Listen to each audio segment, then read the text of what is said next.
जय जय श्री राम। आप सभी का जीवन मंगलमय हो।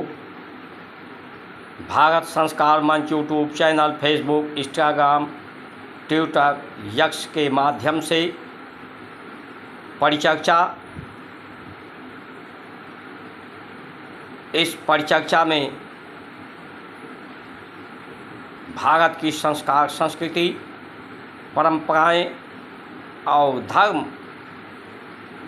पर आप सभी महानुभाव अपनी प्रतिक्रिया सब्सक्राइब, लाइक, शेयर अधिक से अधिक फॉलो करके देने की कृपा करें, क्योंकि आज की जो परिस्थितियां बनती जा रही हैं वो इस जीवन को निरर्थक करने वाली हैं। इसे जीवन सबका सार्थक हो, परमात्मा की कृपा से धर्म के अनुपालन, अनुकरण और अनुसरण के द्वारा ऐसी परिस्थितियां बनाई जा सके। इस परंपराओं के अनुसार हमारी परिस्थितियां हों, इसलिए आप सभी महानुभाव अधिक से अधिक इस वीडियो को सब शेयर करके परमात्मा की सहजता से अधिक कृपा आप पर बरसती रहे। आज हमारे देश में, भारत में जो प्रभाव है, प्रभावशाली है, वो संविधान और ये सदन की कार्यवाही, जो सदन की कार्यवाही होती है, वही प्रभाव देती है नीति और रीत बनाने में, बनाकर व्यवस्था देने में। सदन में जो परिचर्चा होती है आज के समय में, जो यथार्थ होनी चाहिए, उस यथार्थ से लोग हटकर चर्चा कर रहे हैं। पहले चर्चा लोकतंत्र की होनी चाहिए कि लोकतंत्र मताधिकार और मत अधिकार का प्रयोग करने, जब भारत के निवासी अधिक से अधिक मताधिकार का प्रयोग कर पाएंगे, प्रयोग करने के लिए उत्साहित होंगे, उन्हें ये आभास होगा कि ये चुनाव किसी पार्टी का चुनाव नहीं है, उनके जीवन का चुनाव है, उनके जीवन को निर्धारण करने वाला चुनाव है कि उनका जीवन शैली और जीवन पद्धति इस चुनाव के आधार पर संसद में निर्धारित होगा। इतने साल देश को स्वतंत्र हुए हुआ, लेकिन अभी मत का जो प्रतिशत है, मताधिकार का, वो 50% और 60% के बीच में ही है। ये चिंतन का विषय होना चाहिए, सदन में परिचर्चा का विषय होना चाहिए। लोगों को मताधिकार से वंचित किया जा रहा है। शासन प्रशासन, कर्मचारियों की लापरवाही या जानबूझकर ये लोकतंत्र को ही समाप्त करने की तरफ उनका उद्देश्य लग रहा है, और लोग बात लोकतंत्र की करते हैं। धर्म की चर्चा करने वालों को समझना चाहिए कि भारत का जो सनातन धर्म है, परम अहिंसा का मार्ग है। सत्मार्ग है। परम अहिंसा की जो परिभाषा है वो यथार्थ है, सत्य है। सबसे बड़ा हिंसा का कारण दैहिक, दैविक, भौतिक तापा, ये 3 ताप हैं संसार में जो हिंसा का कारण है। हिंसा का पर्याय जिससे दुख मिलता हो, मन, वाणी, कर्म के द्वारा, व्यवस्था के द्वारा ये संसार की जो सृष्टि है, सृष्टि में अज्ञानता, माया, असत्य के कारण ये स्वयं में एक हिंसात्मक है। इसीलिए इसे परम अहिंसा के मार्ग पर सिर्फ सनातन धर्म की परंपराएं ही इसे परम अहिंसा के मार्ग पर, सत्पथ पर चलाने की प्रेरणा है, प्रेरणा स्रोत है ये धर्म, जिसमें शरीर में बीमारियां न हों, दैहिक, जिसके लिए ऋषियों ने सात्विक आहार की बात कही है। सात्विक आहार वही है क्योंकि जो आहार, जो तत्व हैं 3 अवस्थाओं में हैं, जीवाणु, विषाणु और कीटाणु। जो अन्न है, श्री अन्न है, उनमें जीवाणु हैं। जैविकता है, गाय के दूध, दही, मक्खन में असंख्य जीवाणु हैं, इसलिए उनमें जीवन है, सात्विकता है। फलों में जीवाणु हैं, इसलिए उसे गलने में, पचने में, सहजता के साथ रस बनने में, जिससे पेट में मल न जमा हो, मल की निवृत्ति पूर्ण रूप से हो जाए। सात्विक आहार के द्वारा ही सात्विक विचार, और सात्विक विचार के द्वारा ही सत्कर्म हो सकता है। आज कुछ लोग सात्विक आहार लेकर के भी सात्विक नहीं रह पाते। उसका कारण मनुष्य जितना ग्रहण करता है भोजन के माध्यम से,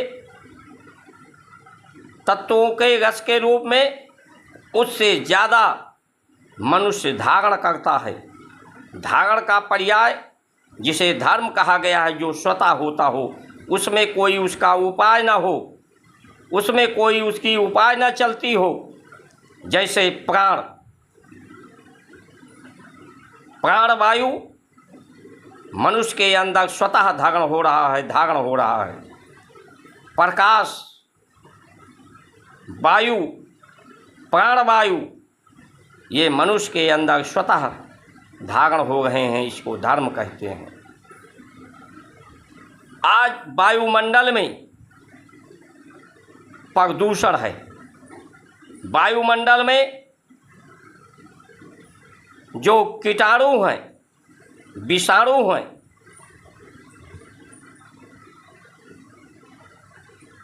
जो पर्यावरण को दूषित कर रहे हैं, कार्बन हैं,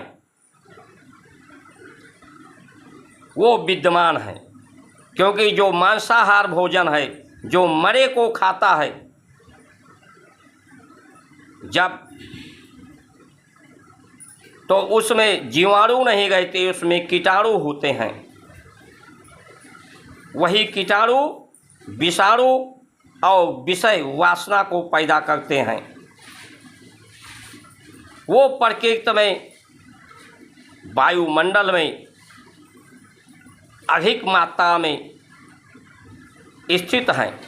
इसलिए लोग चाहकर भी सात्विक नहीं रह पाते, क्योंकि अधिक से अधिक भोजन से ज़्यादा वो नित्य निरंतर इस प्राणवायु को लेते रहते हैं। इस प्राणवायु के माध्यम से वो दूषित विषैले तत्व लोगों तक पहुंच रहे हैं।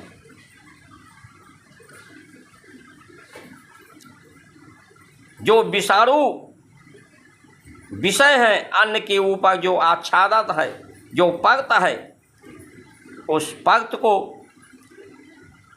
या तो भून कर या उबाल करके अंकुरित करके उनके विषय विकार को, विषाणु तत्व को समाप्त करके सात्विक आहार में परिवर्तन करके आहार लेने को ऋषियों का आदेश, निर्देश, उपदेश। आज वो परंपराएं अपना दम तोड़ रही हैं।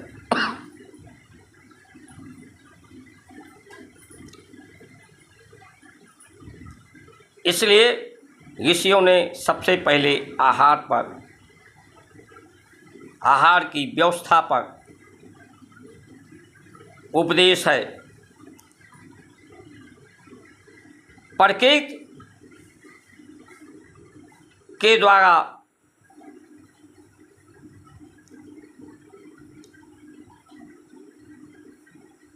जो दैविक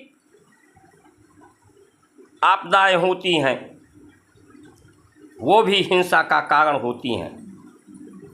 इसलिए दैविक की हिंसा ना हो, परम अहिंसा के लिए हमारे ऋषियों ने यज्ञ परंपराओं का संवर्धन किया था, ताकि प्रकृति पवित्र हो, प्राणवायु पवित्र हो, शुद्ध हो,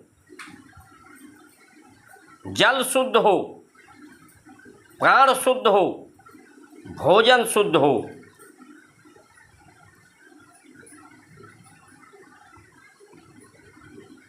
तो ऐसी अवस्था संस्कार संस्कृति के माध्यम से दैविक ताप न हो किसी में, हिंसा किसी में ना हो, परम अहिंसा हो। भौतिक ताप जो है वो आय को लेकर है, व्यय को लेकर है, संसार के साधनों को लेकर है। इसीलिए ऋषियों ने कहा कि व्यय हमारा कम से कम हो, उतनी ही व्यय, उतनी ही आय की आवश्यकता हो जो शरीर को स्वस्थ रख सके, विचारों को सुंदर रख सके, प्रकृति को सुंदर रख सके, इसे आच्छादित कर सके। नभमंडल, हमारा वायुमंडल ओजोन परत से आच्छादित, लेकिन आज प्रदूषण के बढ़ जाने से उसमें छेद हो रहे हैं, जिससे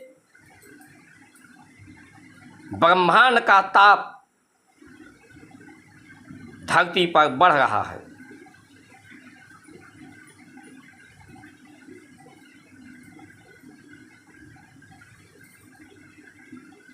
तो ये आय और व्यय में संतुलन होना चाहिए।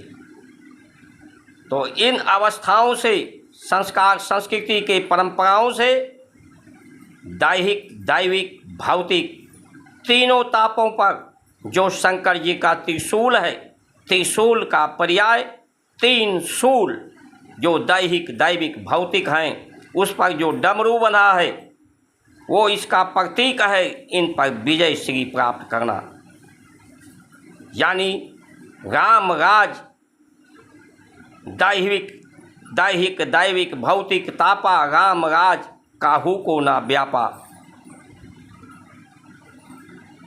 इन तीनों दुखों पर विजय श्री प्राप्त करने का संकेत शंकर जी का त्रिशूल है, जो परम अहिंसा की मार्ग है।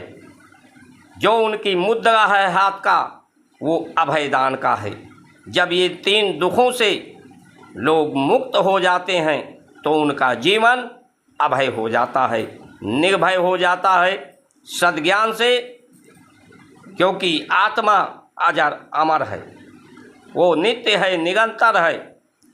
शरीर का कोई या जो तत्व है संसार में, ब्रह्मांड में, जगत में, किसी भी तत्व का कोई अपना अस्तित्व स्वतंत्र नहीं है।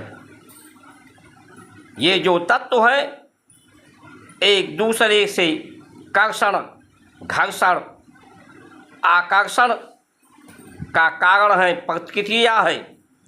इसलिए जब किसी का स्वतंत्र अस्तित्व नहीं है, कोई किसी में निजता नहीं है, कोई निजी कोई नहीं है, तो उसका निजी कर्म भी कोई नहीं है। जो भी कर्म है वो प्रतिक्रिया के माध्यम से है, एक दूसरे के सरोकार से है, सहयोग के हैं, के कारण हैं, सत्य के साथ योग के कारण हैं, सत्कार के कारण हैं। जो हमारी परंपराएं हैं यही सार्थक करती हैं कि जब हमारा स्वतंत्र अस्तित्व नहीं है शरीर का, ये एक तत्वों की एक समूह है, संरचना है, जिसमें जो चेतना है वो प्राण तत्व। ओम भूर्भुवः स्वः तत्सवितुर्वरेण्यं भर्गो देवस्य धीमहि धियो यो नः प्रचोदयात्। वो प्राण स्वरूप में, चेतना के स्वरूप में, परमात्मा आत्मा के स्वरूप में इस शरीर के साथ में असत्य माया को मर्यादित करने के लिए इस सत्संग में है। तो धर्म की एक वेशभूषा है, वेशभूषा ऐसी कि मनुष्य जो पुरुष हैं वो आच्छादित हैं, उनके रोम छिद्रों के ऊपर जो बाल हैं शरीर को आच्छादित करते हैं। वो ऋतुओं के अनुसार अपने शरीर की सुरक्षा के लिए, गर्मी ठंडी से बचने के लिए वो उतने ही वस्त्र पहने। वस्त्र ऐसे हो जिसमें वायु का, प्रकाश का संश्लेषण रोम छिद्रों के माध्यम से उनमें स्वतः धारण हो जाए। तो आज वेशभूषा भारत की नहीं, भाषा भारत की नहीं, भोजन भारत की नहीं, तो किस भारत माता की जय। और जब भारत ही सनातन धर्म और संस्कार संस्कृति का, श्रेष्ठता का उद्घोषक है, इसलिए जिनके आचरण में सिर्फ शब्दों में आज धर्म रह गया है, शब्दों के माध्यम से धर्म की बात करके धर्म के नाम पर ही वाक्य युद्ध हो रहा है। भविष्य में भौतिक युद्ध भी धर्म के नाम पर ही होने की संभावनाएं लोग बढ़ा गए हैं।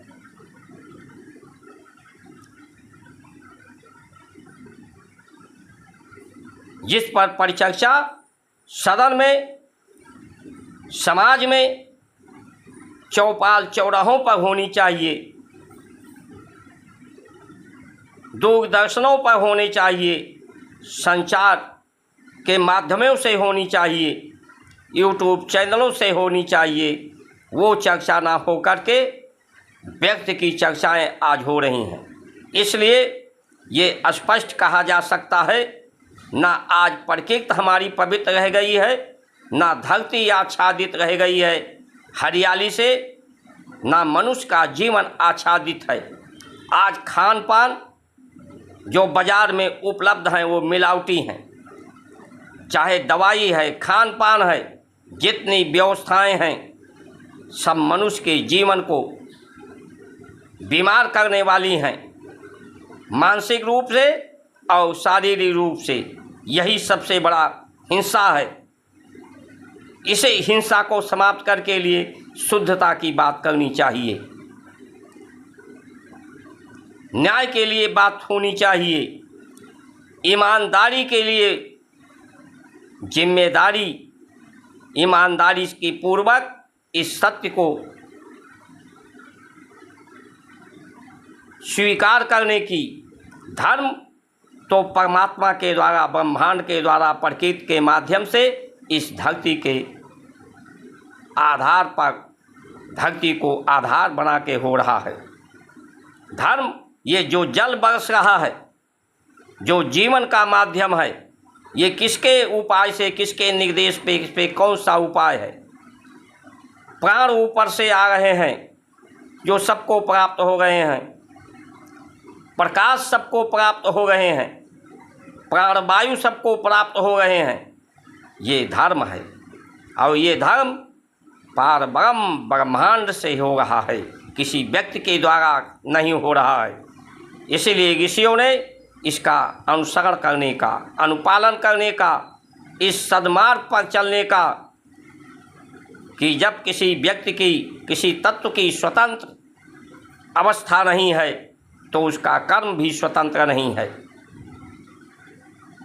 निष्काम भावना से, निस्वार्थ भावना से अपनी व्यय को कम करके सात्विक आहार के द्वारा, यज्ञ परंपराओं के द्वारा, गुरुकुल के माध्यम से अज्ञानता को दूर करके ज्ञान प्राप्त करके,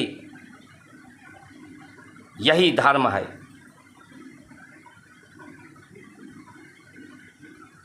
धर्म को स्थापित करने के लिए युद्ध हो तो वो हिंसा नहीं कहा जा सकता, जैसा ऋषियों ने उपदेश किया है। क्योंकि मनुष्य का जो जीवन है, उसका जो उद्देश्य है, उस शरीर को सुरक्षित करना, स्वस्थ रखना और इस धरती को सुंदर रखना, इसे सुंदर वन औषधियों से, वनों से, फल फूलों से और गौ माता से आच्छादित करना, हरियाली के माध्यम से प्रकृति भी हमारा पवित्र हो, नभमंडल भी, ओजोन छोत हम ये हमारा सुरक्षित हो।